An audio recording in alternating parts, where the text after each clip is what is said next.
स्वागत है। हम लोग आज चर्चा करने जा रहे हैं उत्तर प्रदेश के मौजूदा राजनीतिक हालात पर।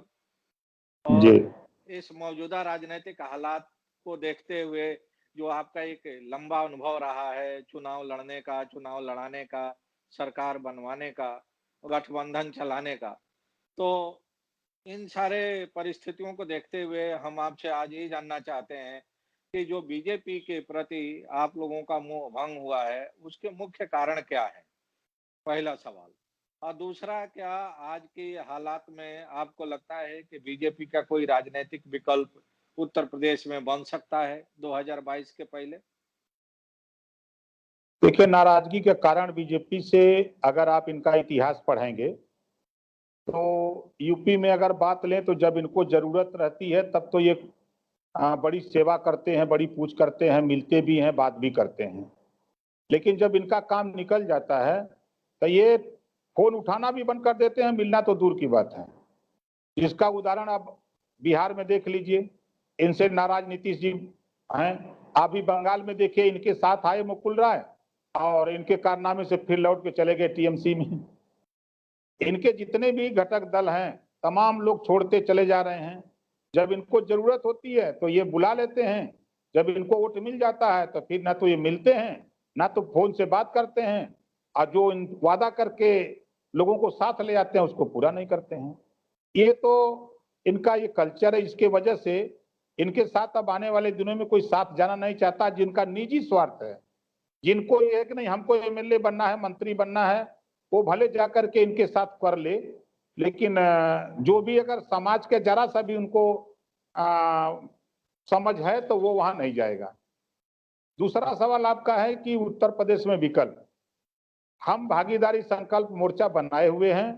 भागीदारी संकल्प मोर्चा पर लोगों का विश्वास बड़ी तेजी से बढ़ा है और हमारी विचारधारा के साथ, चाहे वो एसपी हो चाहे बीएसपी हो, कोई भी हमारे साथ आ जाए, 100% उत्तर प्रदेश में बहुमत की सरकार बनवा देंगे। तो उसमें सीट शेयरिंग का फार्मूला क्या होगा? क्योंकि कोई सुनने दिक्कत में आ नहीं रहा है। है कि सुनने में आ रहा है कि अखिलेश यादव डर रहे हैं कि अगर आप लोगों के साथ कोई तालमेल करेंगे तो उनको ज्यादा सीट छोड़नी पड़ेगी। मायावती जनरली तालमेल करने से बचती हैं चुनाव के पहले। तो ऐसे हालात में क्या आप लोग, अगर अखिलेश या मायावती की तरफ से कोई सम्मानजनक सीट शेयरिंग नहीं मिलता है, तो आप लोग क्या वहां जाना पसंद करेंगे कांग्रेस पार्टी की तरफ? देखिए, अभी पंजाब में बीएसपी ने समझौते का ऐलान कर दिया है। अभी मैंने समाचार देखा टीवी पर, तो पंजाब में समझौता किया है। बिहार में भी समझौता किया था बीएसपी ने ओवैसी से और हमसे, और वहाँ वो उपेंद्र कुशवाहा से बिहार में भी समझौता किया था। तो यह देश समझौते में चल रहा है। मोदी जी अकेले सरकार दिल्ली में नहीं बनाए हैं, 40 दलों की मिलकर सरकार बनी है, एक दो दल नहीं, 40 दलों की सरकार बनी है। उत्तर प्रदेश में भी बीजेपी सरकार बनाई थी तो 3 दल मिलकर के सरकार बनवाए थे, जिसमें ओम प्रकाश राजभर, अनुप्रिया पटेल और बीजेपी, 3 लोग मिलकर के सरकार बनाए। तो आने वाले दिनों में देखिए, हम बीजेपी के साथ थे। बीजेपी 22 सीट देने का वादा किया था हमको, जब देने की बात आई तो ये भागने लगे, भागते भागते हमको 8 सीट दिए। तो हमारे यहाँ सीटों का कोई झगड़ा मोल नहीं रहता है। हमारा लक्ष्य जो होता है कि सत्ता अगर अपने मुट्ठी में लेके गरीबों का हित करना है तो उसमें सीट से नहीं मतलब है। हम 4 ही एमएलए उत्तर प्रदेश में हैं। कांग्रेस के 9 एमएलए थे, अपना दल के 9 एमएलए हैं, अब बसपा के 19 एमएलए, 48 एमएलए समाजवादी पार्टी के। लेकिन विपक्ष की भूमिका अगर निभाया उत्तर प्रदेश में कोई सत्ता में रह के और सत्ता से बाहर, तो 4 एमएलए के साथ ओम प्रकाश राजभर, जो काम समाजवादी पार्टी को बसपा करना चाहिए वो काम अकेले ओम प्रकाश राजभर 4 एमएलए लेके कर रहा था। तो हम लोगों के साथ सीटों का बहुत झगड़ा उगड़ा नहीं रहता है कि नहीं हमको इतनी ही सीट चाहिए। हमारा मकसद है कि अगर मंशा उनकी साफ है दोनों लोगों की, तो हम लोगों को कोई परहेज नहीं है। हम लोगों को सीएम नहीं बनना है, हमारे मोर्चे को सीएम नहीं बनना है। हमारे मोर्चे का जो नेता है बहुत करेगा मंत्री बन जाएगा, बहुत करेगा एमएलए बन जाएगा, इससे ज्यादा तो वो नहीं ना पाएगा। तो तो नेतृत्व तो अगर कांग्रेस की तरफ से भी कोई प्रपोजल आता है तो क्या आपका मोर्चा उस पर विचार करेगा? देखिए, उत्तर प्रदेश में अभी वो हालत कांग्रेस की नहीं है कि उत्तर प्रदेश में कांग्रेस कहीं वोट दिलाने की हैसियत में हो, जिसका यूपी में अखिलेश जी ने भी समझौता करके देख लिया, बिहार में आपके आरजेडी ने समझौता करके कांग्रेस से देख लिया। ये नेता तो पहले कांग्रेस के लोग लड़ाई में तो खड़े हों। अब बिहार में तेजस्वी चुनाव लड़ रहे हैं और राहुल जी और प्रियंका जी विदेश में आराम कर रहे हैं। जब चुनाव का बिगुल बजाए, सारे नेता चुनाव मैदान में हैं, आप विदेश क्या कर रहे हो बैठ के? आप चुनाव में आओ, आप जहां खड़े होंगे तो वहां एक अलग समा बनेगी। तो इस तरह का सियासत अब ऐसो आराम वाली वो राजनीति कांग्रेस की नहीं रह गई कि कांग्रेस के नाम पे जो लोग वोट देते थे। एक समय था कि टिकट लोग पा जाते थे तो लोग कांग्रेस के नाम पर वोट देते थे। अब वो चीज नहीं रह गई है। कांग्रेस थोड़ा मेहनत करे, परिश्रम करे, जैसे हम लोग कर रहे हैं। हम लोग धरातल पे गांव गांव में जाकर के, मोहल्ले में, गली में, टोले पर जाकर के हम लोग समाज को जागृत कर रहे हैं। हमारा मोर्चा धरातल पे किसी गांव में जाइएगा तो आपको ये मिलेगा कि कोई ना कोई हमारी पार्टी का मोर्चे का आदमी वहां चौपाल लगाते हुए मिलेगा गांव में। तो हम वहां तक काम करते हैं और कांग्रेस के लोग खाली सड़क पर वो गिरफ्तारी देंगे, जेल में चले जाएंगे, टीवी पे चल जाएगा, अखबार में आ जाएगा। इससे तो वोट नहीं मिलेगा। जब तक हम जनता के बीच में बैठ करके उनकी बात सुने, अपनी बात बताएं, उनको अपने साथ जोड़ें, तब वो वोट तैयार होगा, और वैसे नहीं तैयार होगा। लेकिन अगर हम आपसे पूछें, एक बार फिर हम वही सवाल दोहराना चाहते हैं कि मौजूदा हालात को देखते हुए क्या आपको लगता है कि इस समय भारतीय जनता पार्टी के कोई राजनीतिक विकल्प दिखाई दे रहा है आपको उत्तर प्रदेश में? क्योंकि आपने खुद कहा कि बीएसपी और एसपी की जो कमजोरी रही, बीएसपी और एसपी की जो उनकी नॉन परफॉर्मेंस रहा, उसकी वजह से समाज के वंचित, दबे कुचले ये लोग मजबूर हुए भारतीय जनता पार्टी की तरफ जाने के लिए।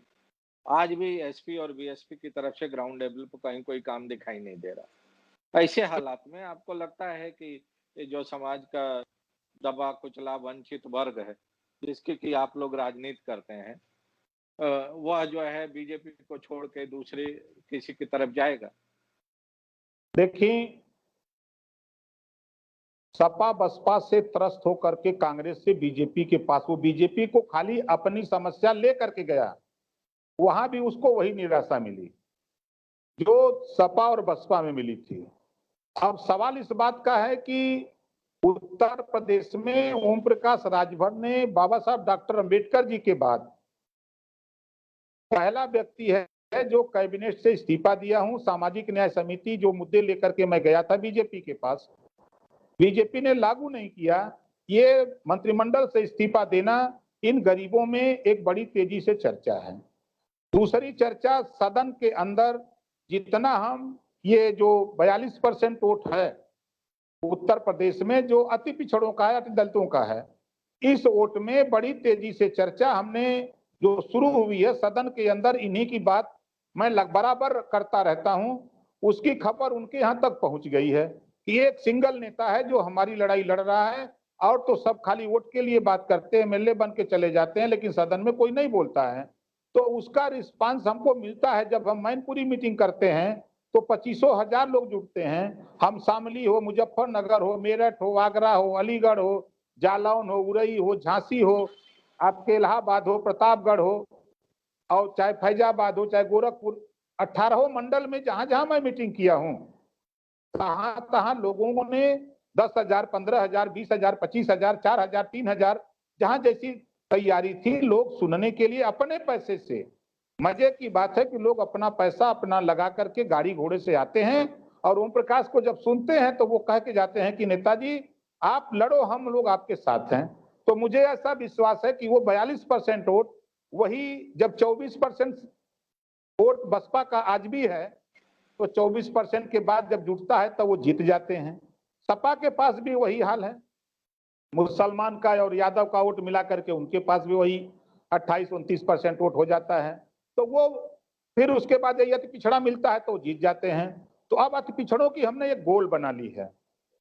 अब जो हमारे पास 10 पार्टियां हैं, पाल है, प्रजापति है, सैनी है, कुशवाहा है, राजभर है, चौहान है, पटेल है और आपके निषाद है, अर्कवंशी है। इस तरह 10 पार्टियों को हमने जोड़ा है।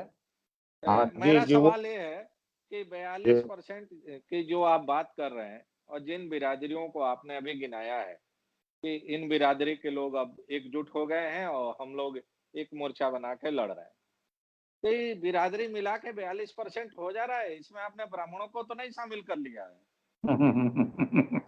देखिए, वो इतनी चालाक जाति वो है। हमारे साथ भी कम से कम नहीं कुछ तो अगर पूरे उत्तर प्रदेश में देखेंगे तो 1000 नेता हमारे पास है ब्राह्मण, और वो नेता हैं कि सच बोलने वाले लोग हैं। ये जितिन प्रसाद की तरह झूठ बोलने वाले नहीं हैं। अच्छा, आखिरी सवाल ओम प्रकाश जी आपसे मैं जानना चाह रहा हूं कि अगर बीजेपी की तरफ से एक बार फिर आपके पास कोई प्रस्ताव आता है गठबंधन करने का, तो क्या आप लोग उस पर विचार करेंगे बीजेपी के साथ फिर से जाना? फिर मैं कह रहा हूं, बीजेपी अब डूबती हुई नैया है। उत्तर प्रदेश में 22 में बीजेपी नहीं आएगी। चुनाव हो जाने दीजिएगा, फिर हमारी आपकी मुलाकात होगी, बीच में भी मुलाकात होगी, लेकिन चुनाव के बाद मुलाकात होगी, तब आपको हम बताएंगे कि देखिए हो क्या गया, कैसे हुआ। बीजेपी हमसे समझौता ऐसे नहीं की थी। जब बीजेपी ने अपना हथियार चला करके देख लिया कि ये वोट नहीं मिलेगा, इसी वोट से 125 सीट उसको जितवाया हूं। कोई ऐसी सीट नहीं है कि पूर्वांचल की 150 सीटें हैं जहां उसको कम से कम 10,000 से लेकर हम 50,000 तक वोट दिलवाए हैं।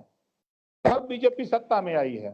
कि ऐसा ही वो बीजेपी दिल्ली से लेकर यहाँ तक ओम प्रकाश को नहीं खोज रही है। और भी तो दल के लोग हैं, तमाम लोग उनको क्यों नहीं खोजते हैं लोग। आज चाहे अखिलेश हो, चाहे मायावती हो, सारे लोग ओम प्रकाश की बात क्यों करते हैं। कहीं ना कहीं एक ताकत हम लोगों ने मोर्चे के बल पर अपने अपने समाज को जागृत करके खड़ा किया, इसकी वजह से लोग पूछते हैं। तो इसका आखिरी मैंने जो मैं समझ पाया आपसे बातचीत करके इतनी देर तक, उसका अर्थ यही है कि आपका जो विकल्प है वो समाजवादी पार्टी और बीएसपी के लिए खुला है, बाकी और किसी दल के लिए नहीं, आपके मोर्चे का। कह सकते हैं इसको आप। बहुत बहुत धन्यवाद। Thank thank you. You sir.